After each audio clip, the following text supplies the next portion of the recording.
1 2 1 2. 1 2 1 2. Mic check. Hey, can y'all hear me out there? Hey. Against all odds. Against all odds. Against all odds. Against all odds. Against all odds. Against all odds.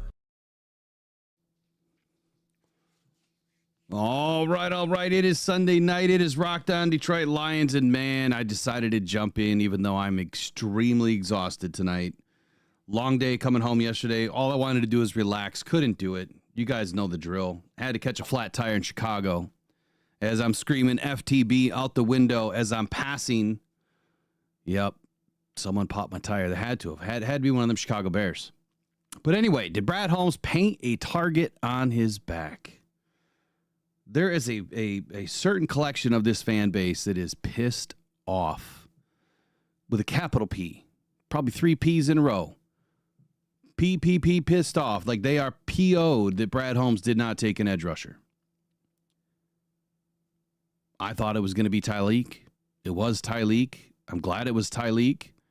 It fills a need, which we know Brad Holmes doesn't fill needs. I got to be honest. I don't think that this was BPA.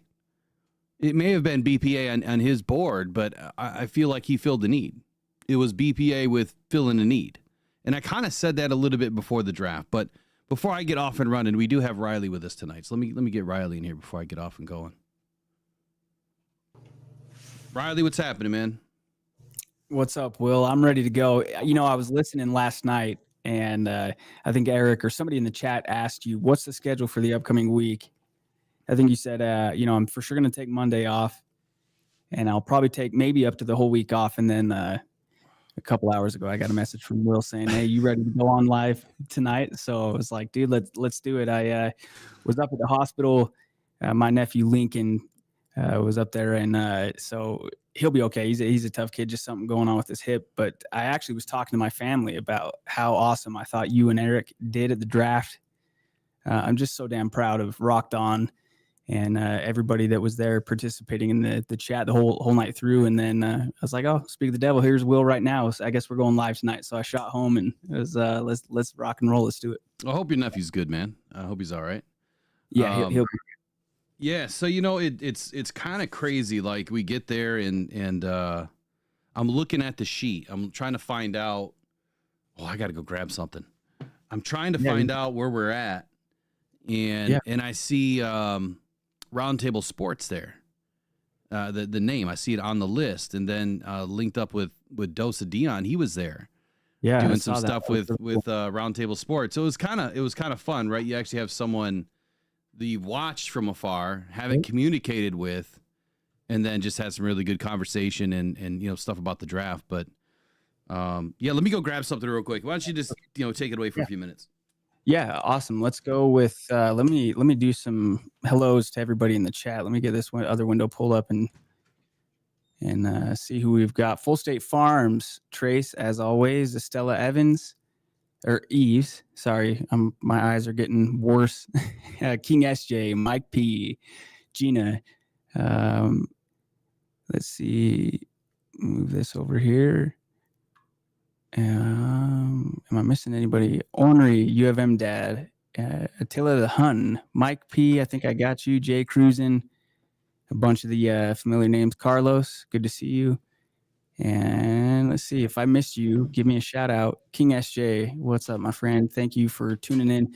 You guys all did awesome. The coolest thing, well, it's hard to pick, but one of the coolest things about this community is the community. And it's so cool to see. I felt like we were all hanging out.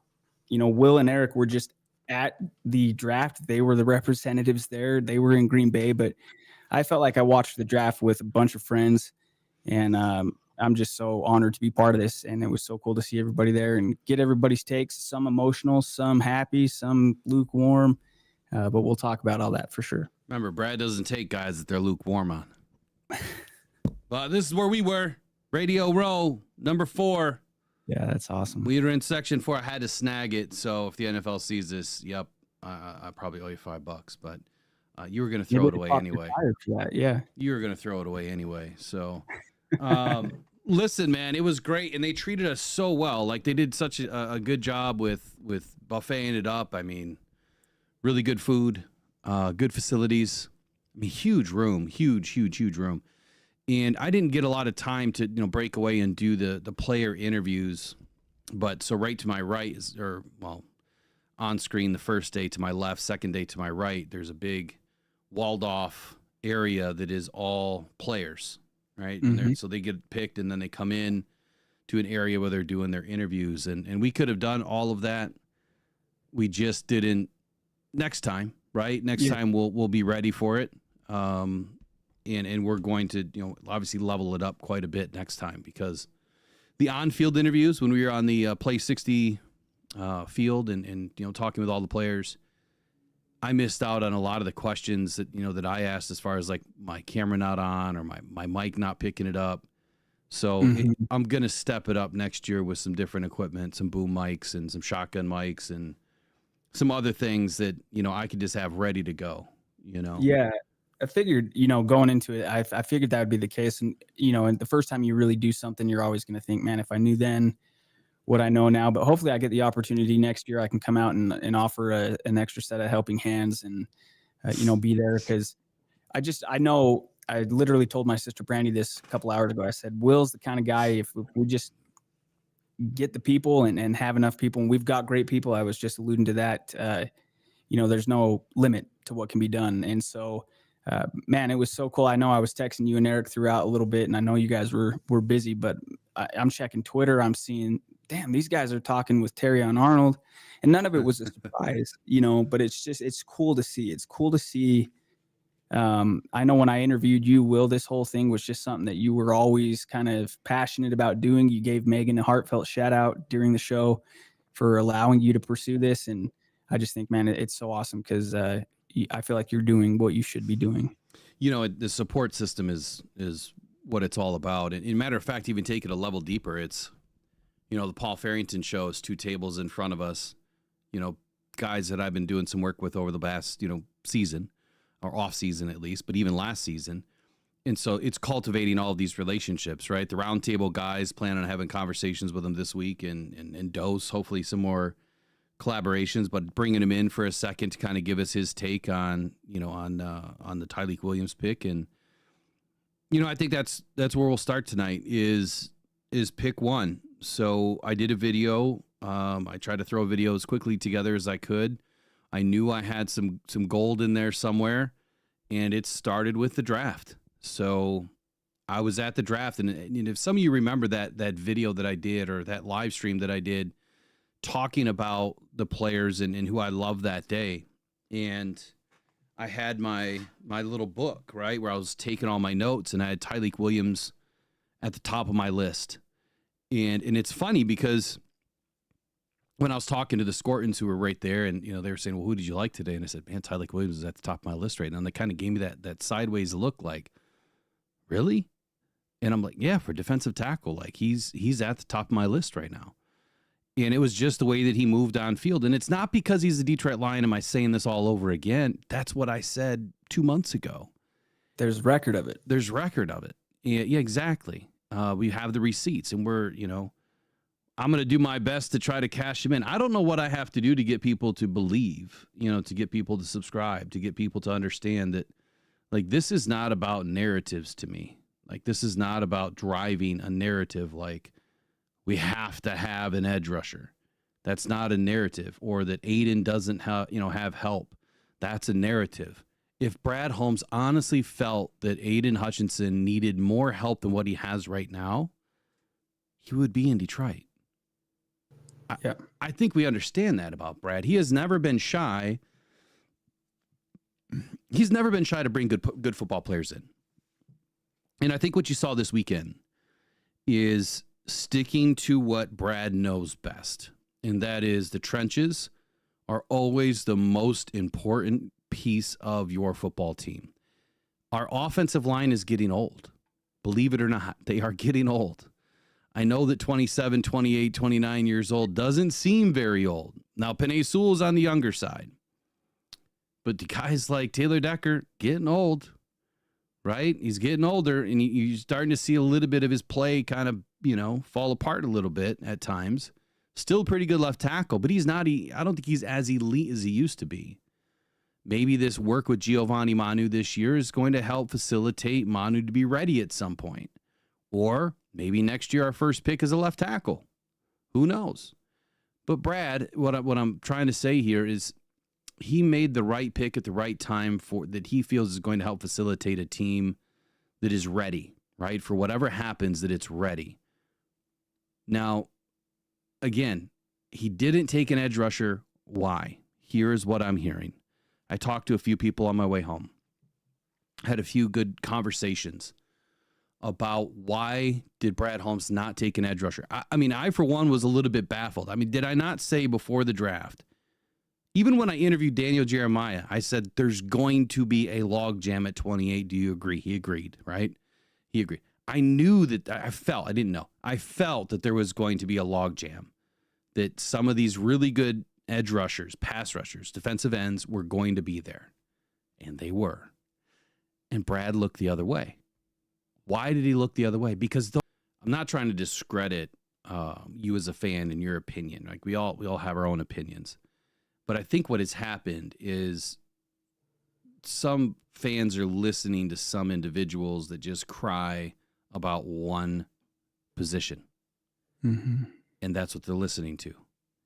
And they're wrong every single year. Every year. Multiple picks. Not an edge rusher. Brad had a handful in his hand. And he literally dumped it out. And said, nope, they're not Lions. And that's because everyone that thought it was edge had it wrong. Only because of this reason. The conversations that I had were this simple. It was this simple. We knew Abdul Carter was going to go top 5, right?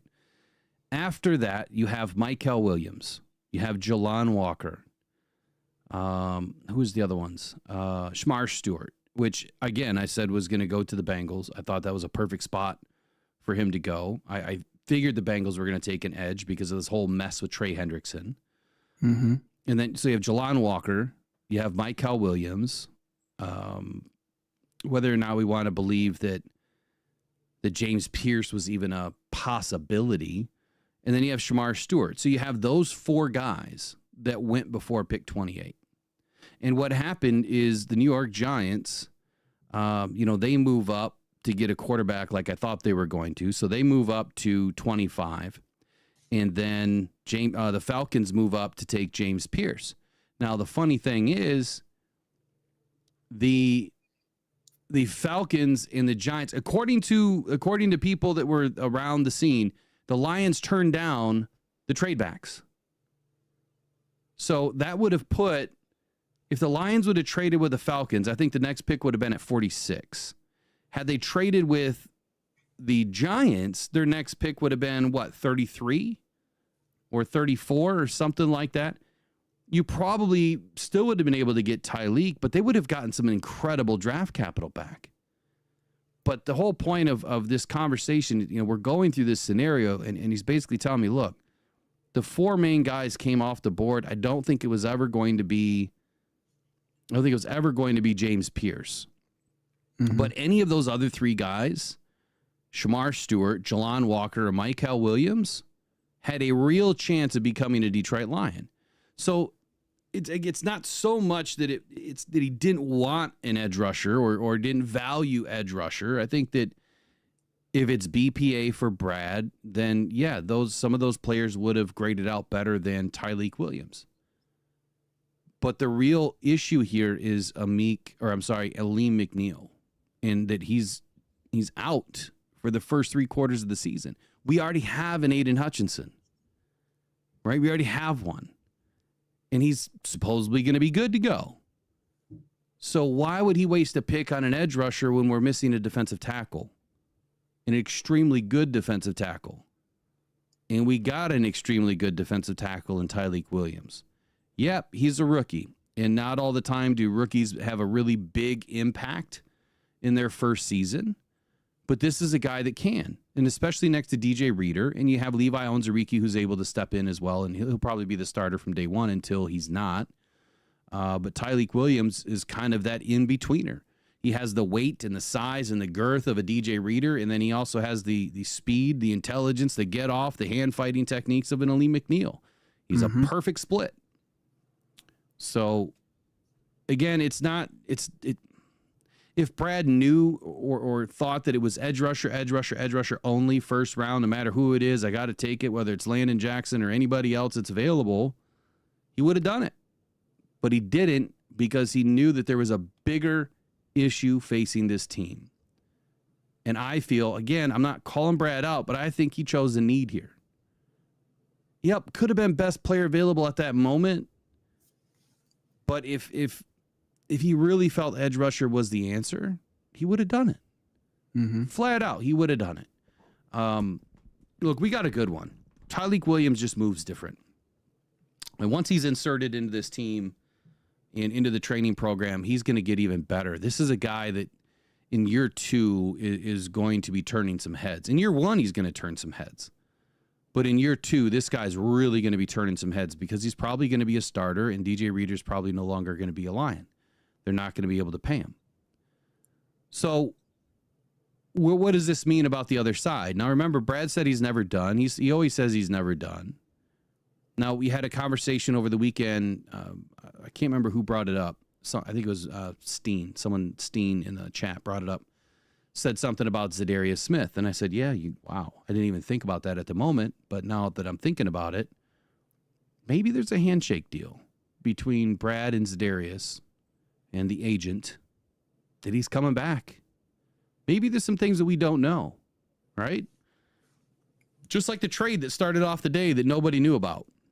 Yeah, there's always moving parts. And I remember, I wish I did remember the name of the person that said it, because, and I love that you gave him credit right in the moment. You said, you know what, that's a great point. Maybe if you also know that Zadarius Smith is coming back, there's less of a need. It's not as big of a glaring hole. He might know that. Zadarius might know that. Dan Campbell might know that. We just don't know it yet. Exactly. We don't know it yet. And that's okay not to know everything, right? It is. And to everybody out there that wanted an edge rusher, look, it is what it is at this point. And Tyleik Williams is going to give Aiden a better opportunity. I think that we all understand. That's a Michigan thing, by the way. We all. It's terrible. It's terrible to say it like that. But anyway, I think all of us understand that, yeah, if you have 2 powerhouse edge rushers, just like, okay, let me throw this at you. The Browns. The Browns were staring at the most dynamic edge rushing crew in the world. Abdul Carter and Myles Garrett. Oof, dude, I can't even imagine. And they passed. Oh, my gosh. And they passed. So if teams really view 2 insanely good edge rushers as the most important thing on their team, there's your case study. And you could say, well, Will, it's the frickin' Browns. They don't have a clue. And I would say I'll give you some credit for that. But still, you can't screw up that bad and not take Abdul Carter and have Myles Garrett on the other side. Let's just try it. We got to see it. We got to see Myles on one side and Carter on the other. They're different positions, right? But it reminds me when the Lions drafted Nick Fairley and they already had Ndamukong Suh, and it's like, oh my gosh, man, we're just playing with house money now. And then Fairley had like one good game. Yeah. So they have Travis Hunter, right? So they clearly didn't think that edge rusher was that important. Or the Browns went with, Travis Hunter went to Jacksonville, right? Yeah, Mason Graham. So they still went on the defensive line in Cleveland. So to me, I mean, they picked up some picks for the future. Yeah. I wouldn't even be surprised. I guess, let me back up. I'm going to go back to the trades, right? So the Lions apparently rumored, and Brad kind of said something, that they turned down trade back options. They were comfortable sitting where they were at 28 because they felt that they were going to get Tyleik. And they did. But man, turning down an extra first round pick next year, I don't know. That one bothered me a little bit. Like if you were legit offered a first round pick next year to move back, 4 or 5 spots, and you still and you had this year's, number, second round pick from them. Like that's a lot of. It's a lot to pass on. That's a lot to pass on. It's a thing I like. Now, it's not all rainbows and everything, because I know during the is it Tesla? Is that how Tesla? Yep. I do like that your reaction was genuine in the moment.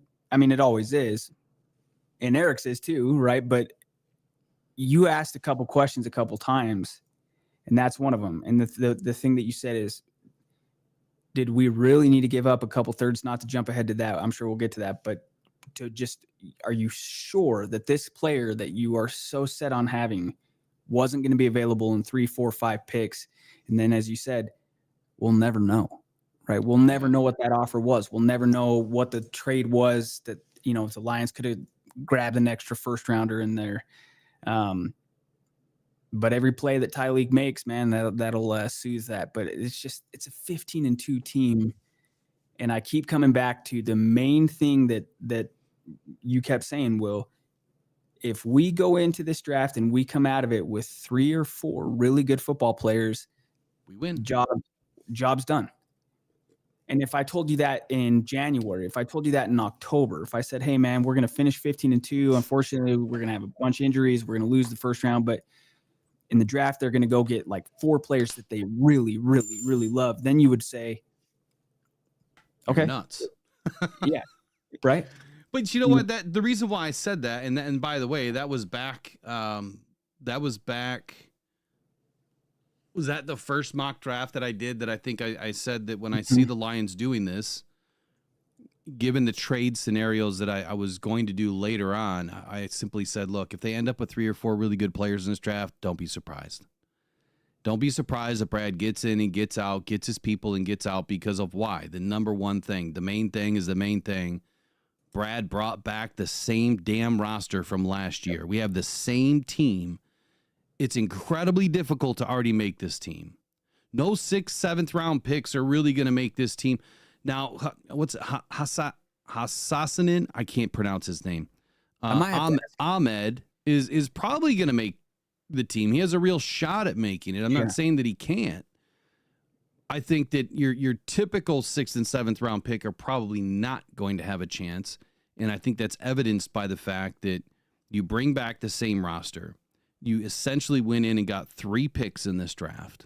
That's it. You got 3 guys. Tesla's going to make the roster. Tyreek's going to make the roster. And Ratledge is definitely going to make the roster. That dude is...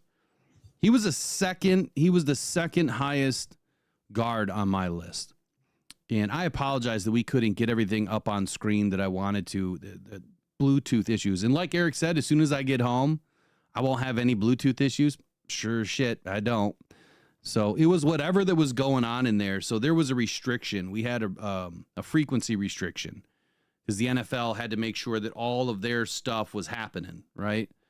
So we had a frequency restriction. I didn't know what the frequency was. I didn't know what this stuff operates on. And the Bluetooth, it just wasn't working. Someone even said something to that effect when we walked in, like there was some sort of restriction on something. And I didn't even think about like wireless keyboards and wireless mouse and you know what I mean? Didn't even think about it. So yeah, I didn't think it would be a big deal. Yeah, for sure. It was inevitable. You were going to get down there and feel like you forgot 1 or 2 things and you got to run over to Best Buy or something and grab 1 or 2 things and then maybe not use the 1 or 2 things that you get. But man, I thought you and Eric did awesome, dude, on the fly. And I mean, there's no way. I don't know how many people there. It was their first time, but I don't think Rocked On stood out for any, not like a sore thumb, like, oh, these guys are green. This is their first. No, that you guys ripped it like you've done it 10 times. Hey, man, that's what it's all about. You gotta act like you've been there before. Right. So I've done a lot of shows. I've done a lot of things in my life, and this is just one more to learn from. And there's a lot to learn from. There's a lot of good people there to learn from too. So, Yeah, in the chat, someone just mentioned about Miles Frazier. It's funny you just brought him up because he also was on my list. And man, I just got to say, I'm happy with how my RAS score, if you would call it that, like my analytics. I don't know. I got to come up with a name for it, I guess. But my analytics that I've been building over the last couple of years, it's working. Mm-hmm. So far, it's working. So Josh Connerly was my number 1 guard, right? He scored a 34 on my list. Tate Ratledge was my number 2. He scored a 31. But Dylan Fairchild and Charles Grant also scored a 31. Now, even though Tyler Booker and Gray Zabel went ahead, they only scored 29 and 28. And that's because, well, Gray was a tackle. Right? So I put him in the guard position because he was a tackle before that, but I projected him to be a guard center, in the NFL. Miles Frazier was 1, 2, 3, 4, 5, 6. He was my 7th really on this list. He was number 5 overall on my other list. So, I mean, again, these are good guys. Like, these are good picks. Sometimes good guys just slip.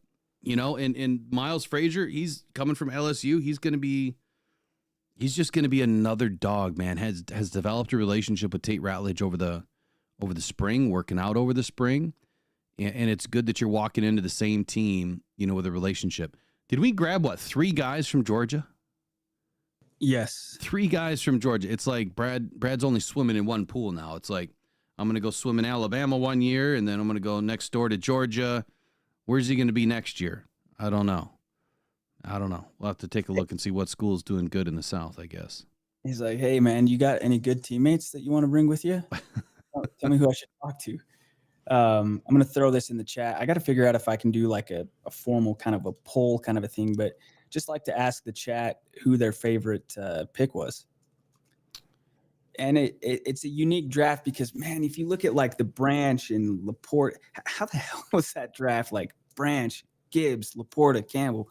Well, let's not kid ourselves. So, I mean, the first couple of drafts, Brad Holmes had multiple first-round picks. Oh, there were rooms. Yeah, there was room. There were roster spots. And trade backs. Mm-hmm. Now, I don't want to be picking back at, early in the first round again. I really don't. So let's wind back a little bit. First round, apparently, Brad decides to forego the trade backs. Could you imagine right now if we take a trade back? Now, you'd have to remind me which team is the one that gave up a first-round pick. If you want to look up the Giants trade and the Falcons trade. Might have been the Falcons trade because I don't think they had a whole lot to give up in this draft. I think they had to give up future. But if they gave up a first-round pick, and the Lions could have had that by moving back to 46, well, yeah, then at that point, it is Tate Ratledge, at 60. At 46, I'm not sure who we would have taken. I really haven't flushed it out a whole lot, but you probably still would have ended up with a really good player this year, but then it would have been next year, man, having 2 first-round picks. That really resets your whole team again. That's when you could grab one of the best edge rushers to pair up against Aiden for the future. I want to be clear on something. Roster roulette. So roster roulette for me, it means this very simply. When Aiden gets an extension or any player gets an extension and they're going to be a part of your core moving forward, you want to then draft that same style of player early in the draft, right? First or second round. One, to give you a player that is very similar to what you just extended, and you have similar play on the other side of the line, and you have a cheap contract for the future, someone that you can build with. From what I'm hearing, Aiden's got the 5th year, might not be an extension this year.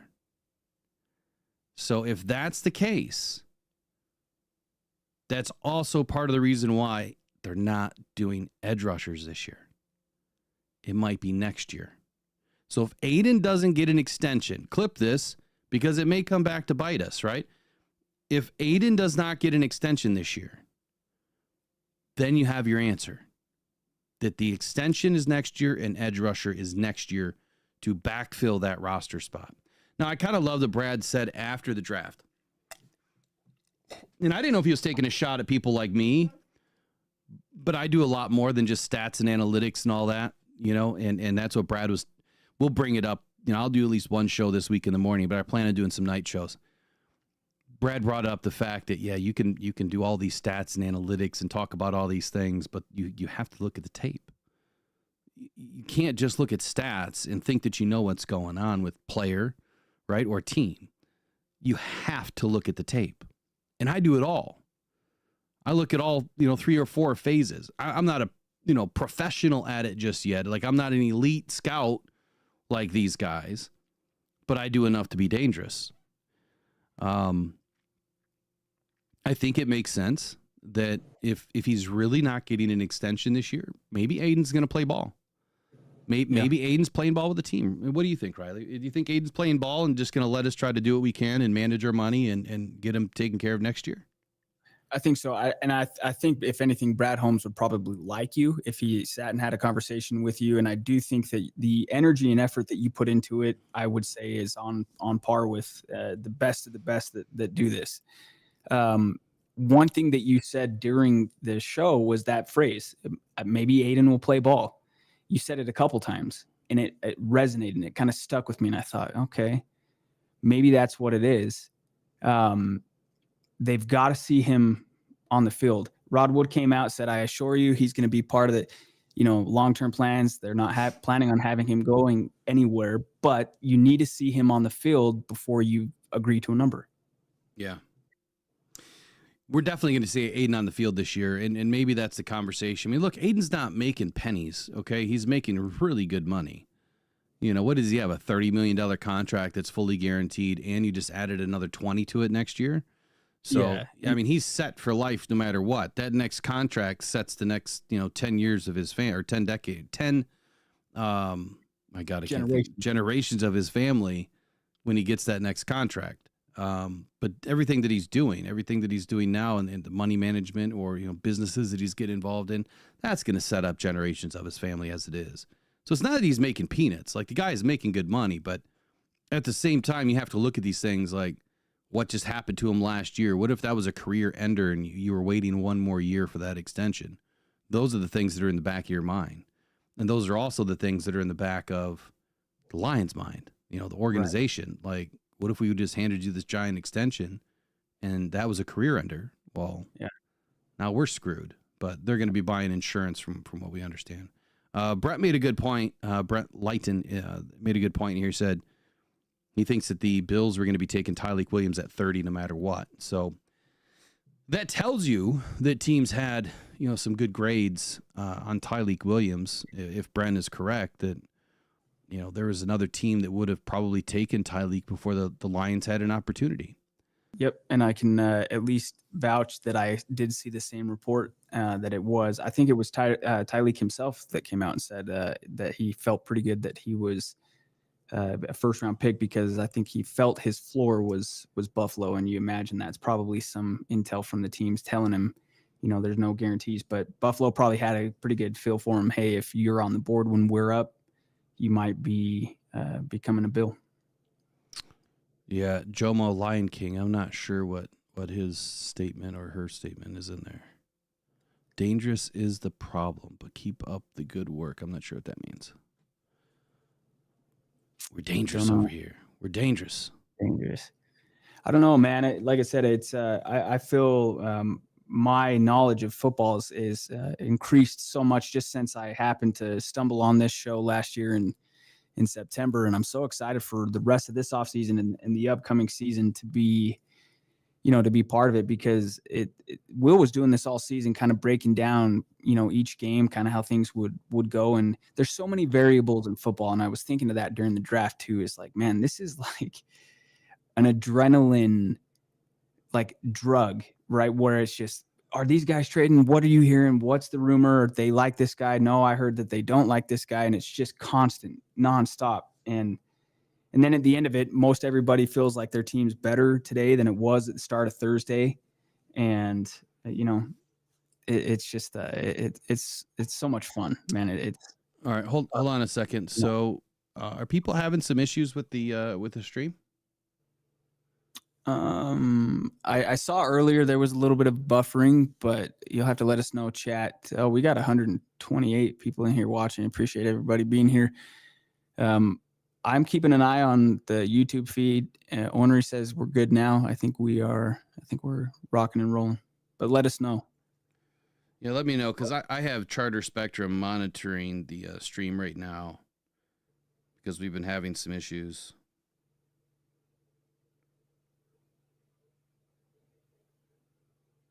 Yeah, I think Moosey the Staggy says also no issue here, so hopefully we're clear. 1 second, let me just communicate to this guy. Yeah, you're good. So Brent Layton, for whatever reason, I read that like Layton. Maybe that's because there's a city in Utah, Layton. But It could be Layton. I don't know. Layton? I don't know if he ever corrected me, but if it's wrong, just correct me so I can say it right. Let us know. Yep. Also, thanks Jomo for the feedback. Nate M says, I think Holmes was talking mostly about everyone who was complaining about not taking a PR till the end, a pass rusher. Yeah. I mean, it's I thought for sure. And look, technically they got somebody, and there's a cool story. I know Jack Rumsey earlier in the chat was saying it too, because he's a big Boise State fan. Yeah. Ahmad's got a pretty cool story. You know, the first Egyptian drafted, was born in the U.S., as I understand, left, came back to play football, hadn't played till 2019, but he saw people hitting each other. He's like, I think that looks pretty fun. Turns out that he's a hell of a player, and then obviously wears his heart on his sleeve. It was, pretty cool to see his emotion when he was drafted. So, if you're banking on a 6th-round pick, we talked about it, there's not a lot of room to make the roster, as would be expected on a 15-2 team. But if a 6th-round pick is going to have a shot, it's got to be somebody that feels it, in his heart, and he wants to play every snap like it's his last, genuinely. And I think that from what I've learned about him so far in a short period of time, that seems like that's who he is. I'm sorry, who are we talking about? Ahmad. Yeah. Is it Ahmad or Ahmed? Ahmed. Maybe it's Ahmed. That's the other thing too, man. It's like, man, all these guys, I'm like, I got to get names pronounced correctly here so I can not sound like a fool if I mispronounce. So Ahmed, Ahmad, we'll figure it out. I'll get it right. All right. I just got to take a picture of this to show this dude some drop frames. Give me 1 second. All right. Brent Layton, appreciate it. So Layton is the pronunciation. All right, let's get back to this. If it is buffering a little bit, just I apologize. We're trying to work it out. Before I left, we were having some stream issues, and I had Charter out here, and they ran all new lines again. I don't get it, man. I don't get how a company can have so many problems. I finally had to file a complaint with the FCC because I have lost thousands of, or hundreds of hours of my time. And my time's worth a lot more than just hanging out with these Spectrum dudes. Sorry. Sorry. I'm just not. That's just not how I like to spend my days. All right, so I want to talk about Miles Frazier for just a moment, because there's been some conversation about what he may or may not be and what he may become. So when this is by Tim 20 Min, I'm going to read what he said and then what we've heard. So when the Detroit Lions opened day 3, they traded up from the 6th round into the 5th round to select Miles Frazier. Detroit gave up New England picks 182 and 228, and they moved up to pick 171. So let me understand this. We went from 182 to 171. We literally went up 9 picks. That's it. And we gave up 228. Like, I'm not mad at that. I'm not mad at that at all. I don't think that's I don't think that's a big deal.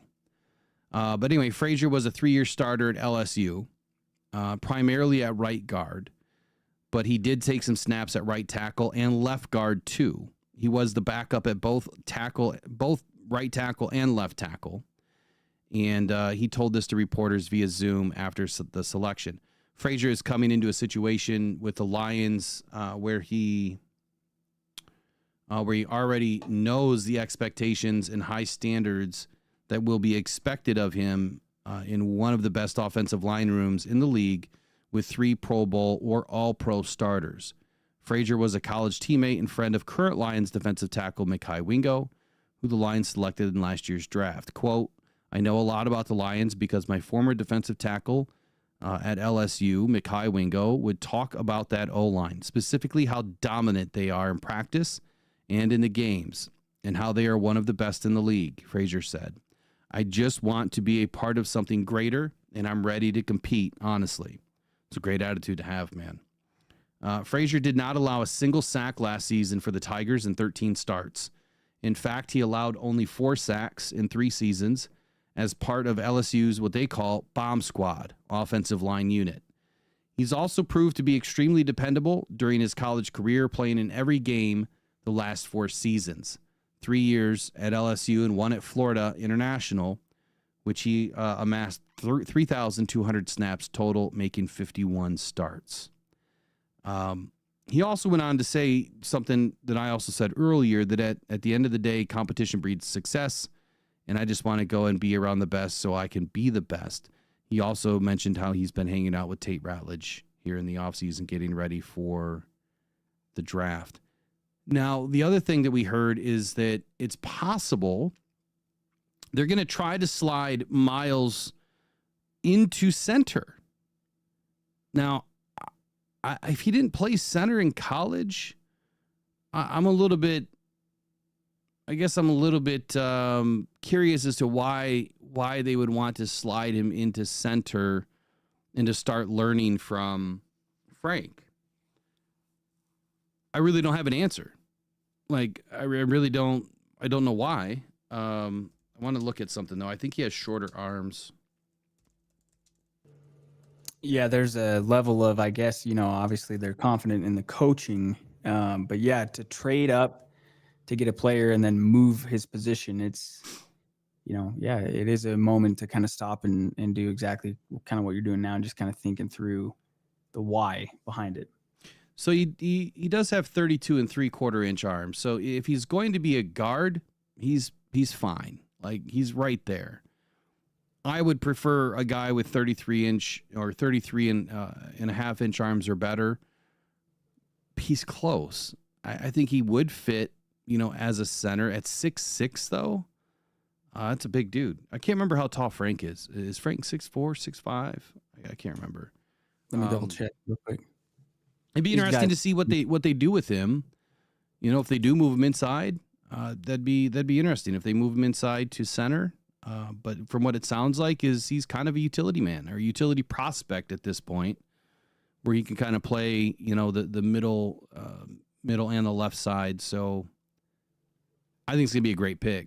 I really do. Again, he was, on the upper end of my list, top 5 on one, top 7 on the other, but top 5 for the Lions. So I think it's going to be a great pick. I'm glad that they backed up some depth here, and I think that this is, where Coyote Iwasaka and Kobe Sorsdal probably going to find their way off the squad potentially this year. At least one of them, probably both of them. If I remember right, too, I think after that pick was made of Frazier, you even thought maybe even Graham, right? Maybe you didn't say he's off the team, but does he shift or does he just move now? Is he a backup?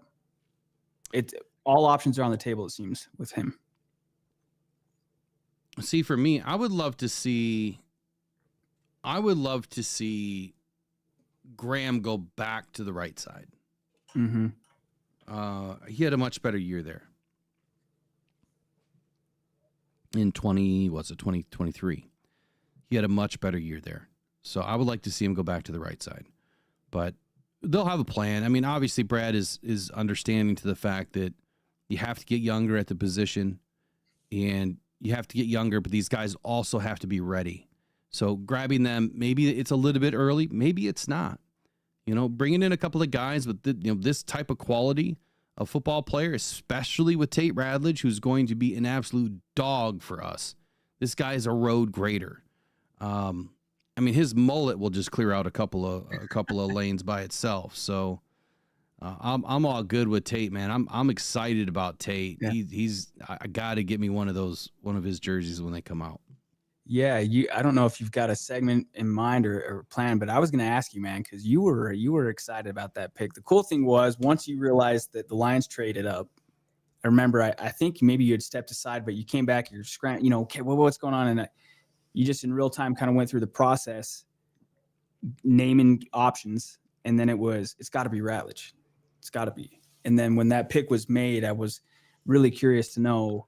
I think you've hit on it a lot, but what makes you so excited about Ratledge? And would you say that that was maybe your favorite pick of all? I mean, I know you love Tyleek too, so.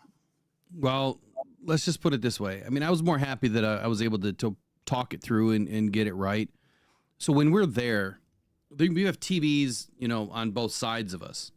Mm-hmm. And you can't necessarily hear everything. And you don't know if we're in real time or not. Like, you can't really tell. Yeah. And we didn't have anything on because we only had one screen in front of us. So, I mean, I know that Eric had his laptop, but we didn't have any other screens going. We couldn't hear anything. And so when I got back, I think I took a quick break. And when I got back, I asked, where we were at, what was going on. We traded up. Mm-hmm. I honestly didn't really have a clue at that moment what Brad was going to do. And in my mind, I was thinking, who's left for edge? That's immediately what I was thinking. Like, who's on the board? And then I looked at my board and I'm like, wait a second. Tate Ratledge is still there? And we were at 60?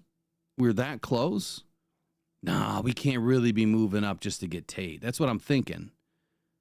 And then I went through my board and I looked at him like, it's got to be him.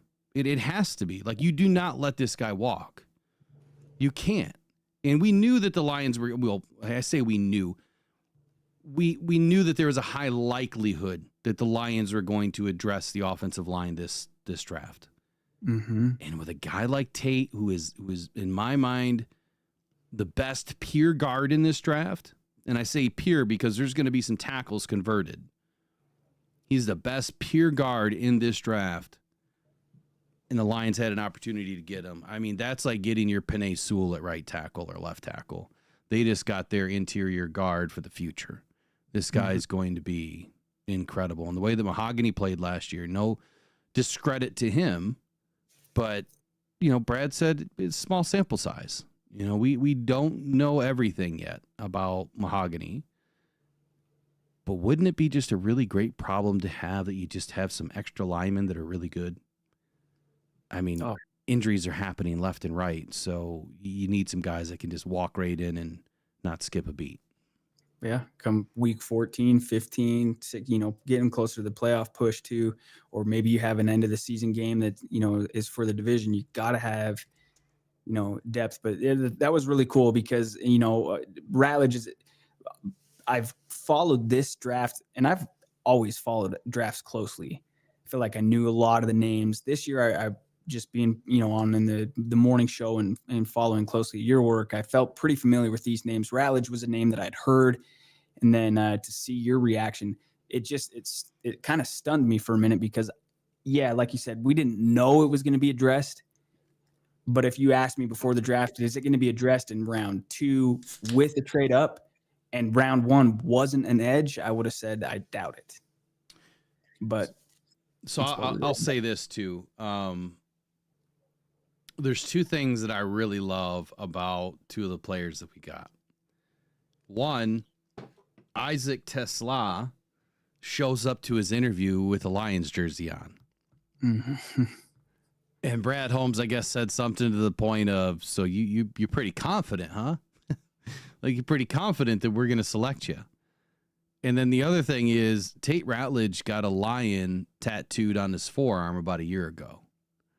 So those are the 2 things that they kind of stick in your mind when you think about these guys. And it's the coincidence factor, but it happened. It worked, and they're Detroit Lions. So let's talk about Tate for just a moment. Tim Twentyman said, well, here, let's start with a quote by Tate Ratledge. He said, that kind of came full circle, and I didn't process it until right now. And he was talking about that tattoo on his forearm. My mic sounds like it's really hot. Turn it down just a little bit. Okay. He said that kind of came full circle, and I didn't process it until right now. This was in a Zoom call on Friday night. A little bit of foreshadowing, I guess, when he was talking about the tattoo of the lion on his forearm. And then he said, excuse me one sec. I think the lions are the king of the jungle for a reason. Just their mentality and the attitude and the way that they go about their whole life.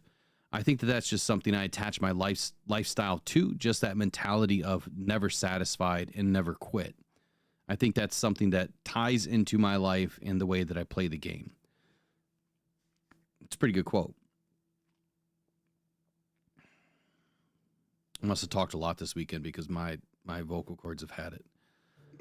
I keep getting these like yawns. Ever since I had the cancer taken out, the thyroid taken out, it's always been a struggle.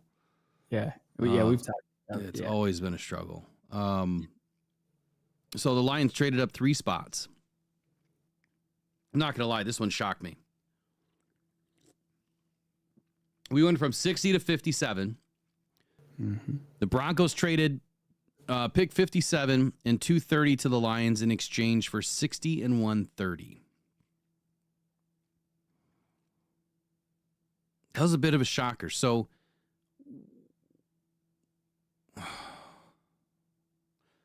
where's this second third round pick? I think that was with the Tesla trade where we gave up 2 third-rounders.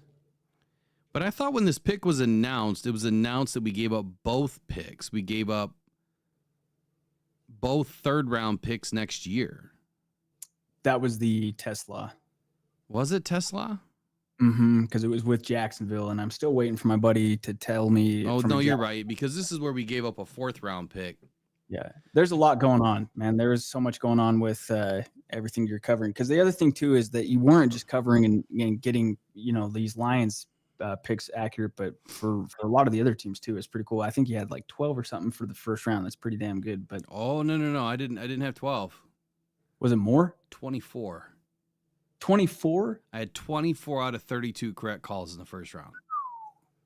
24. That's the best I've ever done. That's pretty damn good. Yeah. I mean, Daniel Jeremiah, eat your heart out, buddy. Yeah. Go look at all their last mock drafts. Now I called those live. I didn't have it written down before, but if you go back and look at some of my mock drafts, a lot of them are there. But I called 24 as they happen. Yeah, that's still great to have an idea for team needs along the way too. And that's, part of you can't just go out there and, be 100%. I guess you could, but it just wouldn't be as good a coverage if you just went out and did 100% Lions and only focused on that. But at any rate, I mean, yeah, so there was a lot going on. It was the Tesla pick, which I can't wait to get your thoughts as they've settled now a little bit too, because that was a hell of a lot to give up to get him. But yeah, the trade up to get Ratledge was 60 and from 60 to 57. And then the Broncos traded pick 57 and 230 to the Lions. We got 60 and in exchange for 60 and 130. So we bumped up 3 spots and then gave them 100 picks higher for that courtesy bump of 3 spots to enable the Lions to take Ratledge. So here's what I'll say. I feel like Brad gets fleeced on some picks, right? I feel like on some of his trades he gets fleeced. Now, if you get your player, you get your player. That's the only thing that matters. If you get your guy, you get your guy. And if you don't feel that there was a guy in the 4th round that is moving the needle, which obviously there was a guy in the 5th round because they moved back up, maybe if they still had that pick 130, they would have just overreached then for somebody that, they felt that they wanted. But if you get your guy, you get your guy. What I loved about this is Ratledge is also the self-described dirtbag. We already have another dirtbag on this team. And I just thought it was kind of funny that now we've got 2 dirtbags. I love it. But the Lions they're all about the offensive line and making sure that the offense is the main thing. I know that a lot of people think the defense wins championships, right? If that was the motto for Brad Holmes, don't you think that we would have just went defense, defense, defense, defense all the way through, all the way through? Especially the first year where he took over, and the defense was horrible. Right. If you look at all of the drafts, he's primarily taken, I think, more of a broad brush approach with offense and making sure that our offense is leading the charge, and the defense, he's kind of putting the pieces together, but he's now at a point where you're keeping Kirby, you're going to keep Branch, you've got Jack, you've got Aiden, now you've got Tyleek, you've locked up Aleem, you've locked up Derek Barnes, you've paid Reed, right? You got DJ Reed. So I mean, we're looking good. We've got Terry and Arnold. I mean, the defense is pretty solid. Everyone wants this other game changer edge rusher that we don't need it really. You need the back to be solid and the front. Like I always said last year, going into that year, I said that we were going to grab 2 in free agency, being cornerbacks, 2 in the draft, and that we were going to then lock up the middle of the defense, and we did, and brought in DJ Reader. Yep. And then we have one of the best statistical defenses that we've had in over a decade. And we had top 5 defense through the first 12 weeks. Yep. And we started losing everybody. And then by week 14, we had 16 guys on IR. Yep. And played a bad game. And we are still a top defense, playing pretty well. Man, this year it's going to be different, though. It's going to be different. We got a hard schedule, though. I think you're right, man. That's how you want to do it, right? If you have a top 5 offense, which we have reason to believe the Lions can be, just have a defense as good as you can get. But man, if you're like 15, middle of the pack somewhere, you're good enough to win. You're good enough to win in the playoffs. And then you made that point too. Another thing that you were saying during the show, which is it's one of those things that's like, well, it's obvious, yeah. But this offense, and Jared Goff in particular, is as good as what? Is the offensive line. Exactly. It starts there. It's got to be there. So the reinforcements, I mean, Brad Holmes' first pick was Penei Sewell. And that's what told me, oh, damn, like maybe they really do believe in Goff. Because he's immediately started getting protection for him. And then they started drafting receivers for him. And yeah, it starts with the offensive line. So I think you're right. I think the primary focus, and then and it's further evidence. You go get a receiver in round 3 that you trade up for. You trade a pretty penny to go get. Have your offense be top 5, and then have your defense be 12 to 16, somewhere in there, and you might be able to get it done. And so much of getting to the winning Super Bowl is just you got to get to the playoffs and then see where the pieces fall. There's nothing you can do to guarantee that you're going to win it. You just got to get there. Yeah, sorry, I was just reading something. I gotta communicate to this guy. Let me finish talking about Tate, and then I gotta get back to this Spectrum guy so he can do something while we're live. So Tate, 4-year starter for the Bulldogs there at Georgia, 37 starts at right guard. He plays the position with a physical presence. This dude is 6'7", 308 pounds. Just by his tenacity, I mean, truly the bulldog type mentality that he's had now, especially being with Georgia. But he's an absolute bulldog. Kirby Smart told The Athletic that Ratledge was is as special as they come because of his leadership ability. That he was a team captain for the Bulldogs. Do you guys see the mantra yet by Brad Holmes? Do you see what he looks for? If they're not a team captain at some point in their career during college, typically once you are a captain, you stay a captain until you leave. You're probably not going to be a Detroit Lion because the large majority of draft picks that have come into this team have been captains of their college, university team, wherever they were at. And I think that speaks to the culture, right? The identity that Brad Holmes wants to build, that he's been building. And that's going to be a continuation, I think, all throughout Brad's tenure as a Detroit Lion, however long that is. It could be another year. It could be 2 years. It could be 10 more years. We don't know how long we have Brad Holmes, for, but I will say this, and I'm going to say this because I'm going to do it out of respect, and I'm going to do a video about Brad Holmes. As Detroit Lions fans, we have been through the pits of hell for decades. I myself, 27 years now, simply because of my father being a loyal Lions season ticket member, right? 27 years. 45 years old this July. I've been a fan of the Lions since I was 4 years old, since I can remember being on the field. And that's 40 years of supporting this team. In the last 2 seasons is the best I've ever seen us play. Now, I can't remember everything since I was a kid. Yeah, there was a couple of really great runs, with Barry Sanders. There's a couple really good seasons with Matthew Stafford and Calvin Johnson, but that's about it. You're talking maybe 6 seasons out of the last 40 that have been great. Keep pissing off Brad Holmes, and this team could very well wind up back where it was. If you keep shitting in his Cheerios every morning and telling him that we needed an edge rusher and you did a bad job, and you keep talking smack and you keep spreading all the garbage because maybe you don't know what you're doing, right? Brad does. He's been doing this for quite a long time. It's everything he has done since college. And we end up losing Brad because maybe a team comes in and says, look, how much the Lions paying you? I'll double it. Sometimes guys leave for money, man. Happens all the time with football players. And if Brad's not feeling the love, he could be gone. So sometimes you have to just bite the tongue a little bit, and just let things be what they are because we're winning football games. We've got a great team. He turned it around with Brad and Dan together, not just Brad. It took Dan too, and it took the guys on the field, to be honest with you. Those guys wouldn't be there if it wasn't for Dan and Brad together, but mostly it's Brad's job to do that. It's the scouting team and their ability and what they do with Brad, right? It's a group effort, but at the end of the day, Brad's the GM. He's the one that's holding the string, that he's going to pull it when he wants to bring in a player. Does he consult with Dan? Absolutely they do. They talk about it all the time. Are they 50-50? We don't really know. They say they are, but we don't really know. The point that I'm trying to make is if you love watching this team build and be great right now, sometimes you have to hold your tongue just a little bit. Just a little bit. There's nothing wrong with, with questioning somebody. There's nothing wrong with having a different opinion. But I think that some people go way over the line.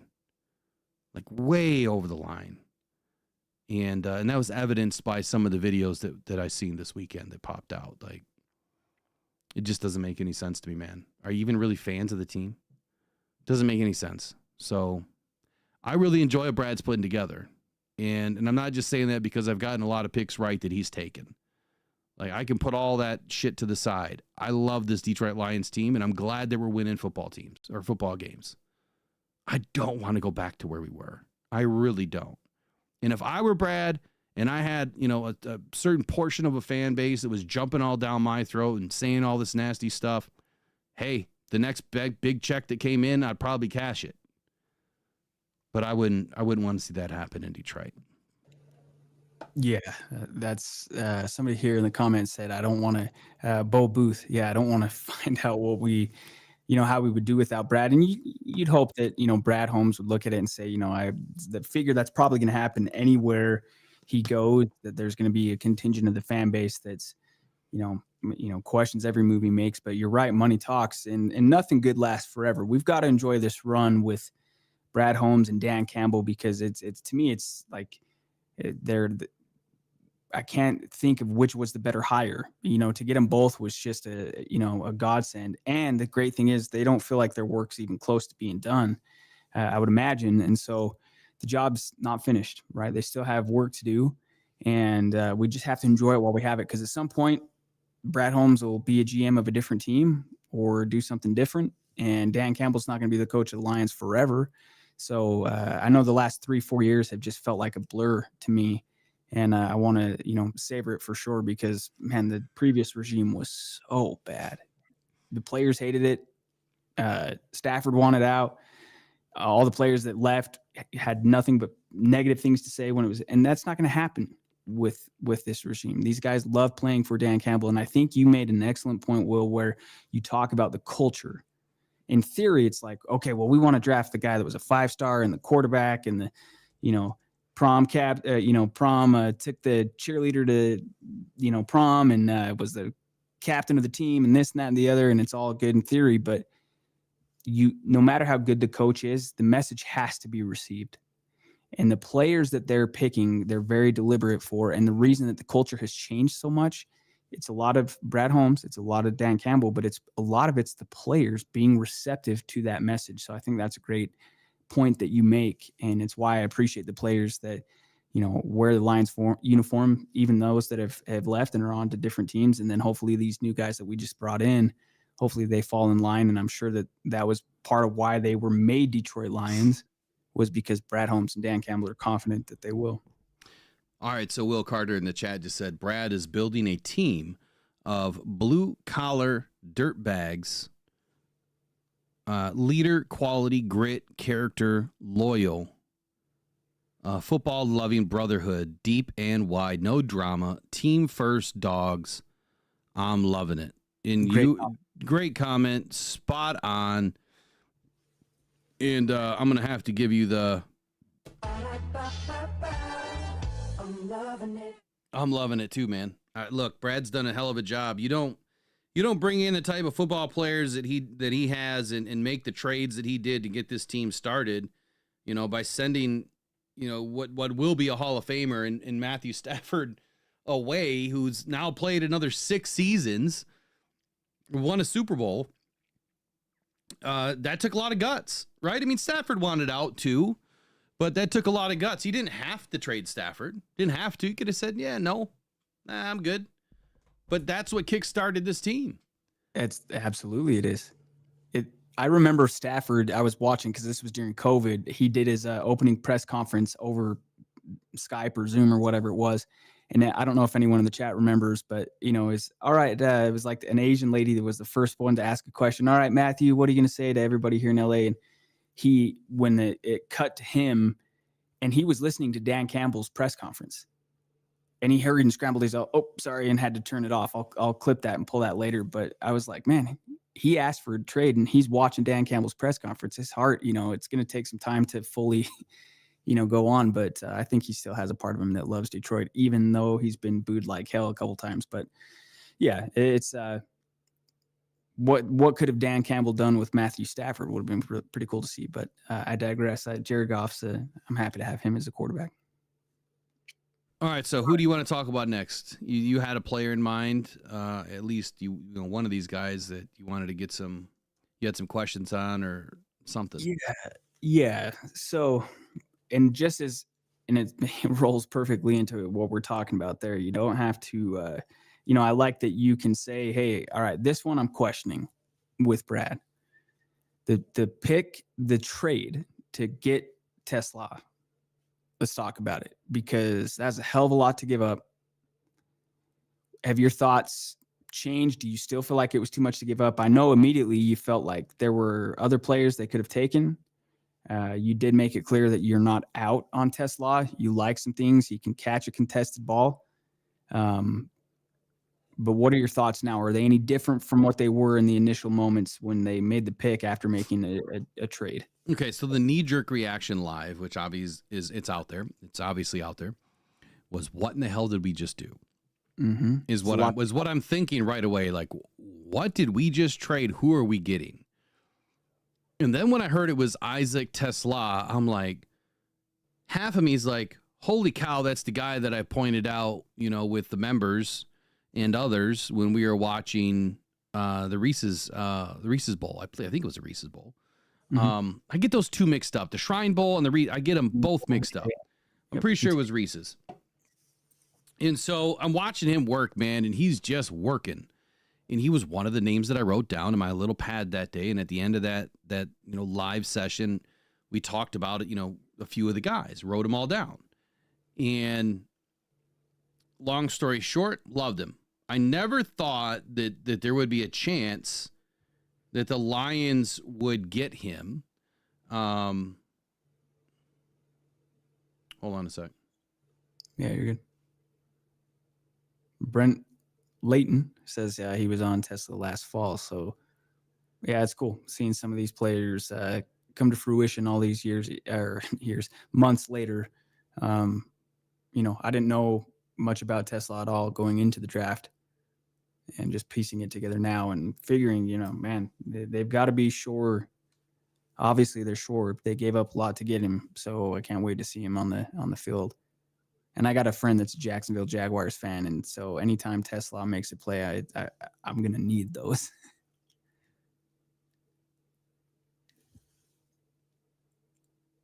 One second, sorry. Oh, you're good. Let me read a couple comments. I'm good now. Yeah. Sorry. Good. One more. So I'm live. Hold on. Yeah, J. Rod says Davenport. Watch him this season. Yeah, I hope Davenport goes off. I got a couple of things that I'll come back to here. Remind me to speak about Edge before I get off. Yeah. Okay, so Tesla. He's one of the guys that I loved right early in this process in the spring. And I always said that I expected the Lions to go after that next, 6'3", 6'4", big body receiver. We needed to get a big body receiver, on this roster this year. That was one of my big calls for this year. And it happened, right? So we end up getting Isaac Tesla. But during the moment, I'm like, there's just no way that he wouldn't be available in another 10, 20, picks probably. But then again, we don't know all of the ins and outs of what these GMs are hearing. Like, they have conversations with each other, okay? They are trading information back and forth. What do you know about this guy? What do you know about that guy? What do you know about this team? Who do they like? It's just like a high school gossip cheerleader group, right? It's just nothing but gossip. Yeah. And so you just don't know what's happening. And as I'm breaking all this down live and looking at it and thinking, oh my God, this is, how many points was it? Was it worth it? What did we give up? And then I said, wait a second, Erica said it wasn't that bad. Mm-hmm. It's 100 points or something. It was like 100 points. It was only like 20%.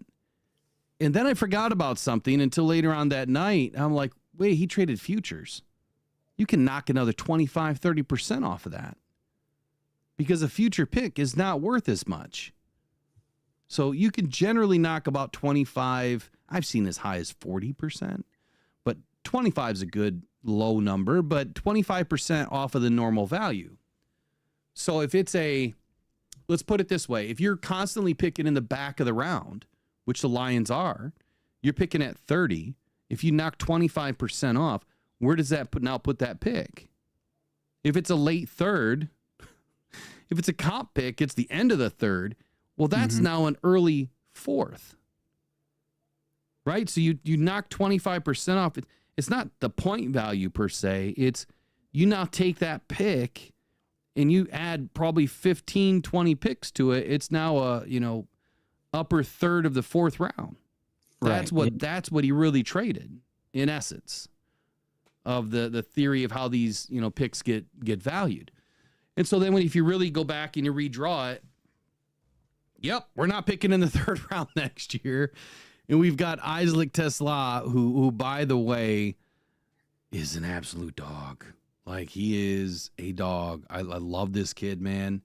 What is he? He's what, 6'4", 2 something, right? 217, 215. He's big.